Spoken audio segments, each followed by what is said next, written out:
Hey, join us for a thoughtful episode today as we unpack the 2023 edition of What You Should Do at the End of the Year. We're talking end-of-year planning strategies for those of you who are nearing the end of your working years. You're getting ready for retirement. What should you really be thinking about as we close the books on 2023? We're going to talk about what you need to do to ensure that stable, rewarding lifestyle. We're going to talk about safeguarding assets, maybe strategies to help you navigate through topics like RMDs, tax savings opportunities, and some of the often overlooked aspects of that pivotal life transition. What can you specifically do at the end of the year to put yourself in a better position for 2024? We're going to cover it all on today's episode, so stay tuned.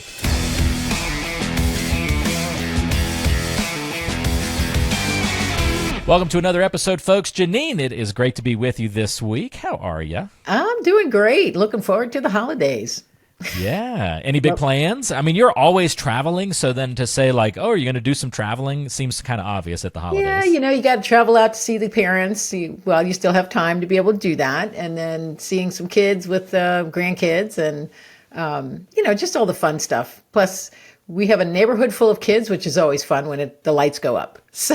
Nice. Yes. Do you have a neighborhood where everybody kind of goes all out, lights wise? Yeah, it's a little crazy. Some people really do get carried away. And then, sometimes, you're in these neighborhoods where everybody says, okay, now the trees out front, which are called the tree lawn, put the red here and the white here. And I'm like, that's my tree. I'm going to decorate it however I want. I am not conforming. That's right. Yeah. You got to keep a little rebel streak in you, please, at some point. Our neighborhood has the really popular, the permanent lights. They're in the house now. And so people in our neighborhood have lights on year round. Oh my gosh. So even the minor holidays, they're lighting up their house with all sorts of different designs and color schemes and all sorts of stuff. So I've seen ads for that stuff. But you don't have to go up and take lights down or put new stuff up. You just pull up an app, change the light scheme that you want. You can have something different every night if you want to. It's pretty elaborate. Yeah. So. I've seen some of those advertised. It's pretty crazy. Yeah. Connie's into it. She's kind of like pushing me. She's like, I kind of like that. I kind of want that. I'm like, I don't know. I don't want the ability to light my house up like a Christmas tree all year round. Like, keep it special. That's just personal preference, but in any event. End of year sounds like we're griping about, Christmas lights. We don't mean to do that. We're trying to be positive here at the end of the year, Janine. We don't want to fall into that negative trap. So what are we exploring today? How can people make good end of year financial planning decisions and improve their situations going forward into 2024? Let's break it all down. Are you ready? Yeah, I'm ready. Got a list. All right, let's dive in. So let's just start with like a broader view. We'll put this under the category of just general planning and investment strategies. And so the first thing on our list, that's end of year checklist, if you want to look at it that way, would be to do a rebalancing task and to look at your risk. So what would go into that for you and your clients, Janine? Well, typically I do a reassessment. I'll send out another risk questionnaire or just a few questions, because especially when you've had a volatile year, you really want people to reassess emotionally where they are. So that's very helpful, I think, in helping people understand how to rebalance, and that we do that. We rebalance portfolios, but we want to make sure that the risk meter or the risk score is appropriate for where you are. And then we have a conversation about that. And that's because something could have happened in somebody's life during the year, right? They may be in a different situation than they were a year before, and so their attitude on risk may have changed. Oh yeah. So if you found yourself suddenly single, especially for women, and you're either divorced or your husband or spouse has passed away, then that's a whole different ballgame. And people do become very risk averse when those things happen, because you want to make sure that you're going to be secure and in the future. Mm-hmm. Very good. All right. So that's item number one on our list, would be to do that rebalancing and risk. A low-hanging fruit item seems to be at the end of the year, we can look at how much we've contributed to IRAs and 401ks and those kinds of things and max out those contributions if we have the capacity. Yeah, depending on, tax brackets. And that's another thing we'll talk about in a little bit in the podcast here, is just, taxes in general. But taking a look at what your contribution limits are, and whether you've met them, whether you need to meet them, if you're going to retire next year, but depending on total income coming in, do you need the tax deduction? So it's a little more than just saying, hey, you should do this. It's really assessing whether it makes sense for you to do that. But yeah, taking a look at contributions is important. Well, since you mentioned taxes, let's start diving into that part, Janine. And I feel like I start getting all these emails at the end of the year talking to me about harvesting, tax loss harvesting or something to that effect. I also know that RMDs for certain people who are already retired enters the equation as well. So what do we need to know about those two things at the end of 2023? So typically tax loss harvesting, it's not done by everybody. It's a good idea for people, especially in a volatile year, which we've had this year, is to take a look at where you are basis wise and do you have any losses that you can harvest. Now, this only works in an individual portfolio, and that's the registration. It's individual or it's joint. So it's a taxable account because that's the only place you can really do this. It doesn't really matter in IRAs or 401ks, et cetera. So, but taking a look at it is locking in a loss, you then are reinvested, but you get to do what's called loss carry forwards so that you can offset future income with these losses. It's just a tax efficiency that folks look at typically, CPAs look at that typically, but more and more advisors are starting to look at this and offer it as part of the service because it's really important to do that for tax purposes. RMDs, required minimum distributions. Well, the Secure Act has changed these RMD years. It was 72 last year, and this year it's 73. And then next year, because they keep changing things, next year and in the out years, at least to date, it's going to be 75. So RMDs, basically you're waiting for the December 31st market value of your accounts, whatever that account is. And so if you haven't taken them for this year, you need to go back to last December 2022 and find out what your the account value was, and then you do the calculation to make sure that you take your RMDs.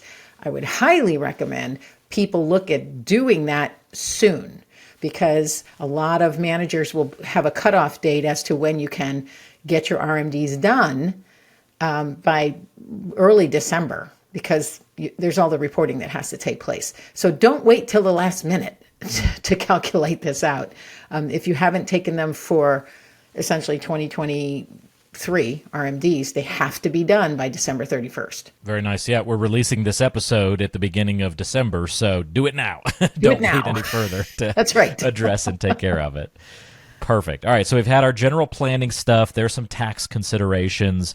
Let's move on to the insurance side of things and maybe some healthcare part of that equation as well. The end of the year is a great time to review your health insurance and any long-term care coverages or related issues. How do you usually shape that conversation? Well, if you're on Medicare, for instance, open enrollment is from mid-November to early December. So if you're going to make some changes, you need to be doing that pretty darn quickly. If you don't know where to go, get in touch with us and we can help you out we have some third-party sources that are very, very good, are licensed in all 50 states. They can help you assess what makes sense for you in your state. Basically, go back and assess what makes sense for you. If you never go to the doctor, you probably don't need, a high premium plan. You just need a high deductible. So there's a lot of considerations that go into choosing the right type of healthcare. Long-term care is a different issue in that the first and foremost, the conversation is, what do you want to have happen? This is a really difficult one for a lot of people because they really haven't thought about it. Or if they do, they go, I'm just going to do this. I'm just going to wander into the woods. Right. Yeah, I'll just end it. I'll just end it. I'm like, okay, yeah. Can we talk about how you're going to end this? Right. Because some of these solutions are not realistic. Yeah. That's right. And most people do want to stay in their homes. Most people are happy with in-home care. I have a client who finally got his father to move out to an assisted living or a continuing care retirement community. They were so reluctant to do that, and now they're happy as clams that they did do that finally because they realized they couldn't handle everything. Yeah. So I How try long to did it get. take them to come around to like figure It's taken a like couple when they years. moved in? Oh, so when they moved in though, had they already come around to liking the idea, or it took them actually getting in place to like the idea? There was an event that happened. Okay. She couldn't use her. She had a bum leg, couldn't use her leg very well. He's trying to help her get in the car. They had an incident. Both of them almost end up falling. Okay. So that's when he realized, That was oh the my wake up gosh, call. yeah, I need to do something, because I can't do it all anymore. And I mean, my own parents are starting to get to that point too, because they've been very reluctant, And when you hear, I need help doing this, I need help doing that, I'm like, okay, it's time to consider, if you don't Yeah. have a live-in help or somebody who can drop by regularly, then you need to be where other people can get to you if you have an issue. So, I mean, and they're all different types of situations that involve long-term care. So it's not just that you might be a senior or a very elderly senior. Yeah. And so it's worth having a conversation of, what do you want to have happen? Who will be your advocate? Not just financially, but for healthcare. Yeah. So it's getting people to walk through that. Very important. You can talk about these things any time of year, but Right. it's on the end of year checklist, because often it sounds like to me, Janine, from all the information you've given me over the years, I mean, these conversations, especially the long-term care one, needs to happen with family members involved, or at least in the loop.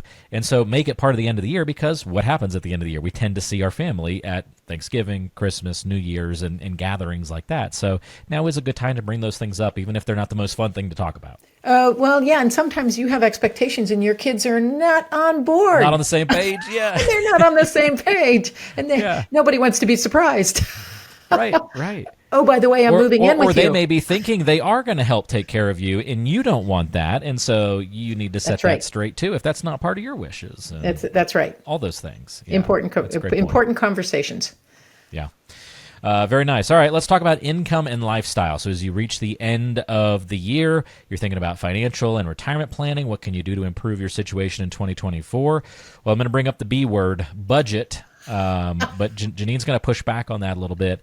Let's just talk about income, lifestyle. So we're wrapping in Social Security, income streams, budgeting to this conversation. Where does income really pop up for you as in terms of end of year actionable items? Well, I think a lot of people, I think it's a good assessment to go back and find out, well, where did my money go?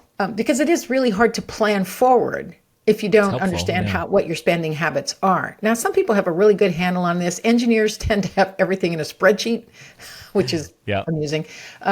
But it's helpful, because then I know where my money went. If you have no idea, because you just pay your bills, or you're on a revolving credit on a credit card, which is not always good, but where's the money going?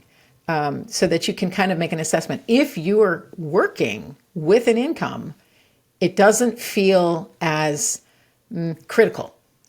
But if you're going to walk right into retirement, or you're getting close to retirement, it really helps to know what it actually costs you to live, so that you can project forward what it's going to cost you to live in retirement, because what's the income you're going to be living on? And a lot of people struggle with what that could look like. Can I maintain the same lifestyle? Maybe, maybe not. So that's where budgeting really does come in. Where are the income streams going to come in? What's guaranteed? Okay, Social Security is guaranteed for the most part. Right. Do you have But a pension? not everything that you have in your basket's going to have that same kind of guarantee, right? That's right. That's right. Now, can you build it? Sure. What does that look like? What are the different options that you could put in place to secure some of this retirement income? And that's another very important conversation, because a lot of people don't sit down and actually walk through this by themselves. Or sometimes husband and wife are not on the same page. Yeah. Yeah, it can happen. And there's not only a financial element to this lifestyle conversation, but then sort of a physical one, right? Or a mental and physical one. We'll maybe just broadly call it the emotional side of planning. Start having conversations about how you're going to spend your time in retirement. The closer you get, the more important it is to have an actual plan for that stuff. That's exactly true. I usually ask people, what's your purpose? What purpose are you, what's the purpose going to be once you retire? And we've talked about this before in other conversations where a lot of men especially have identified who they are with what they do. Yeah. Women tend not to do that as much, but it's really important to start looking at, what am I going to replace that with? Am I going to be volunteering with some organizations, volunteering in my church? Am I going to be, what am I giving back to some organizations? Or am I just going to do hobbies? Am I going to create an income stream out of a hobby? Yeah. It's a good thing to kind of walk through that, because staying active and having a purpose is so important for mental health. All the studies show that, but if you don't even need the studies, just think about it. The people who are the happiest are the ones who stay engaged. Yep. And staying healthy physically is really important. We know that. All the studies do prove that staying physically active is really important to your emotional, psychological health. So I've got a fun story for you on that note, Janine. Okay. I think I shared on the last episode that my parents were about to retire, or maybe they had officially pulled the trigger at that point.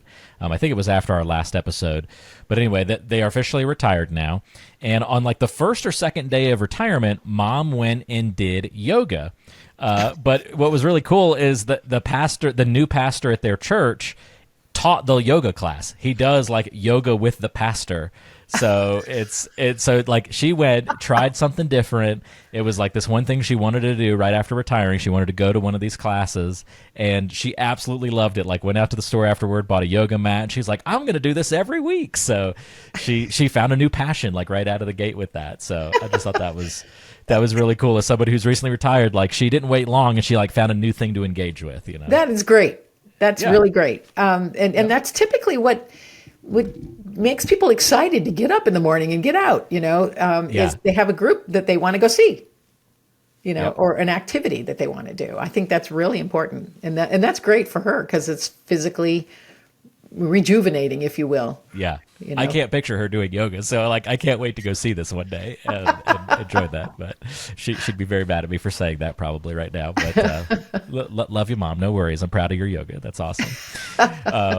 All right, so lifestyle, big piece of the puzzle. We've got three more broad things to hit here on the podcast as we talk about end of year checklist. Next one, we may not spend a ton of time on this one, Janine. Up to you how far you want to take this one down the line. Whether you think it's a big consideration for a lot of your clients, or maybe this is just something that most people pass by. But it seems like the end of the year would be a good time to also reevaluate just in general your assets, but in particular maybe any real estate assets that you have, considering improvements on a primary residence. Maybe there's investment properties that you're working with or dealing with. What kinds of ends of year decision making do we need to kind of keep at the forefront when it comes to just housing in general?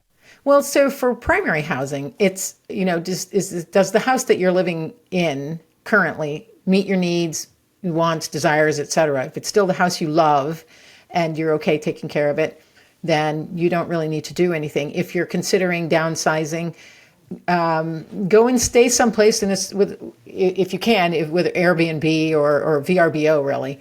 Go stay in a smaller place and see what that feels like. Some people, I have a brother that's thinking, I mean, their house is not very big. It's very cool. It's on 7 acres though. And nice. It's a cabin. It's kind of they added on to this cabin. It's very cool. It's in a rural area. It's very peaceful. It's like a getaway, like a retreat. Well, they're getting tired of caring for the huge yard and all the things that go with that. So they've looked at, okay, maybe we're going to downsize to a condo in a community, in another city. Well, they went there and checked things out, and they're like, yeah, no, we're not ready to do that. Sounded nice, and then when they got there, they're like, nah, not our style. Yeah. So, and then I had another set of clients that downsized from, I knew where they live. I mean, it was an awesome area, and it was close to everything. And they decided they were going to downsize to basically an over 55. And I'm like, well, you guys didn't really need to do that, but but that's what they wanted to do. And so far they're liking it, even though, once you get into a place and you start really, really looking at things, you're like, okay, this needs to be fixed. That needs to be fixed. So the question is, how much of that do you want to do, right, in a new place, potentially? So yeah, if you have multiple properties and they're incoming or they're cash flowing properly, positively, then the question for you, especially if you're the one doing all the maintenance and repair or your spouse is, how long do you want to do that? Because I kind of look at this one as like something that people might think about throughout the year, right. but the end of the year is just a good time to make sure you've thought about it, at least at some point during the year, kind of Right. just And run your officially numbers. sparking your brain. Yeah, and just run your numbers. Does it make sense to keep doing it? Yeah. Okay, How much? very good. Because at some Let's point, talk about technology. Oh. Big news every year, more and more. Obviously, AI was kind of the big thing, I think, in 2023, but there was still tons of talk about cybersecurity issues, fraud. We know that that's a really big issue in the retirement community. So, what about technology can be thought about, and any actionable items there at the end of the year? well, I think people need to become more aware of cyber fraud, scam schemes, frauds. It's the whole thing. There's phishing. Everybody's familiar. Well, a lot of people are familiar with phishing emails. I mean, I just did a course on cyber, and there are so many ways that criminals can get through to your information. So you do have to be really careful. Don't click on something you don't recognize. Yeah. Don't answer a phone call if you don't, if the number's not familiar to you, or if you're not expecting a call from somebody. But with cyber, be careful where you are accessing your computer. Yeah. Don't go to the public library and log into your Fidelity account, that kind of That's thing. right.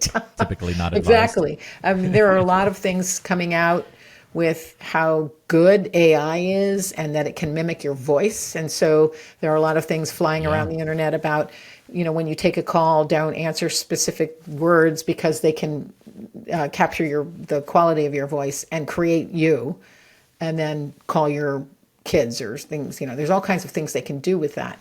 And that's now. just really frightening to think about that Yeah. power, right? And that cleverness, and not good cleverness, bad cleverness. Right. And seniors are very trusting, because they come from a world where your word was your bond, and you didn't survive if you were a criminal necessarily. Today, it's everywhere.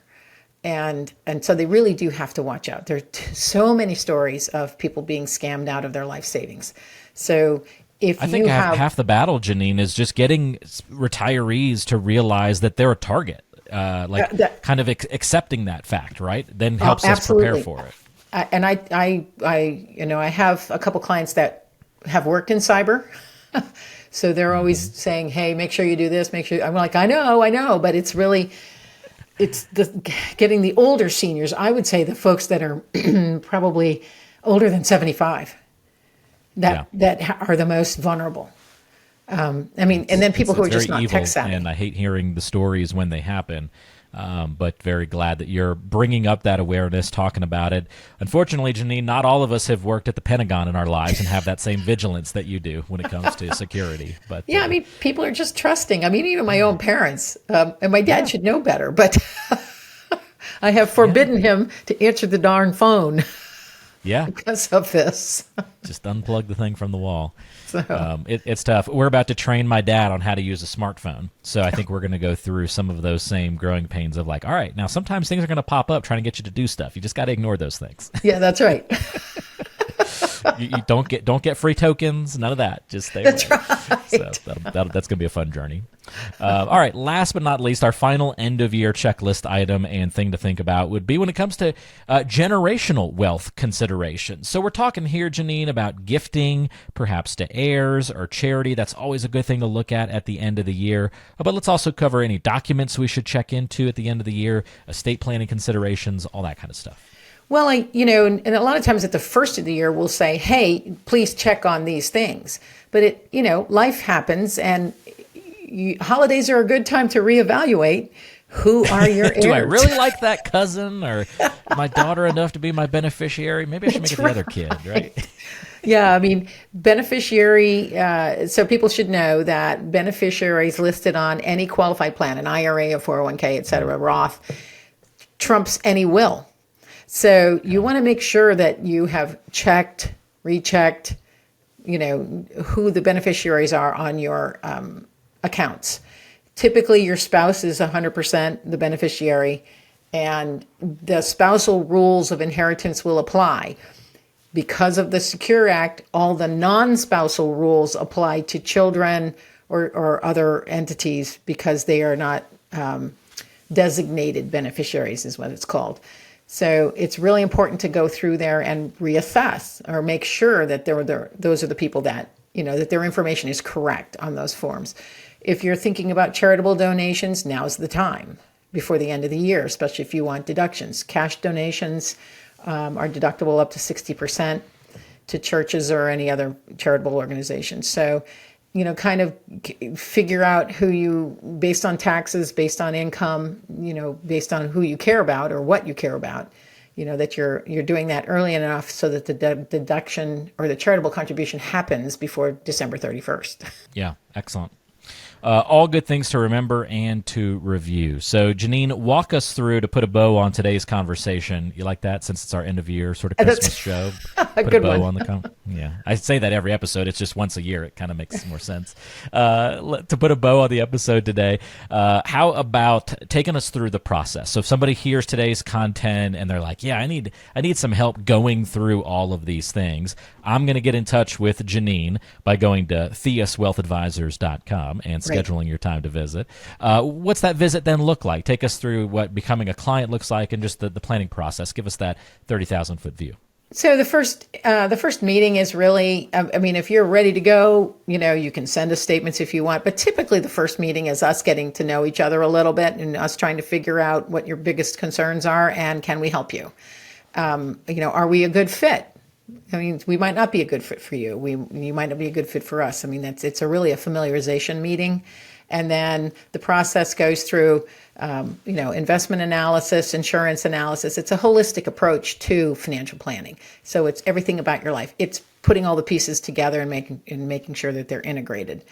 It's probably at least three meetings where we, look at all the information.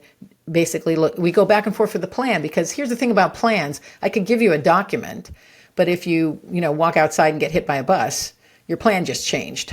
So we have a conversation about what all of this actually means and what your purpose or true purpose for the money is. So because it has to, reflect your values and what you're trying to accomplish. So that's really important. So the first couple meetings, or the first meeting, is familiarization. Then we do analysis and we co-create the plan. And then there's implementation. So there's no pressure to buy a specific product. We're not about products. We're about solutions.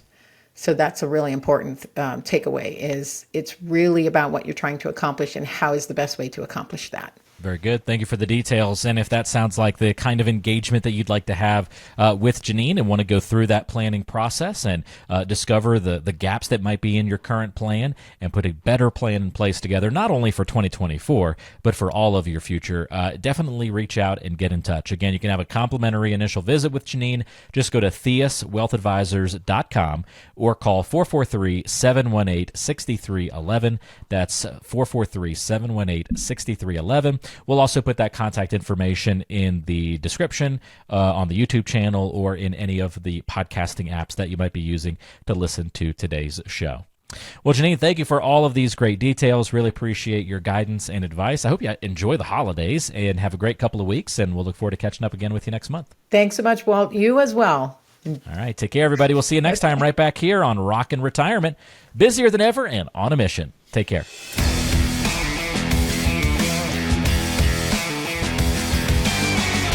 Information is for illustrative purposes only and does not constitute tax, investment, or legal advice. Always consult with a qualified investment, legal, or tax professional before taking any action.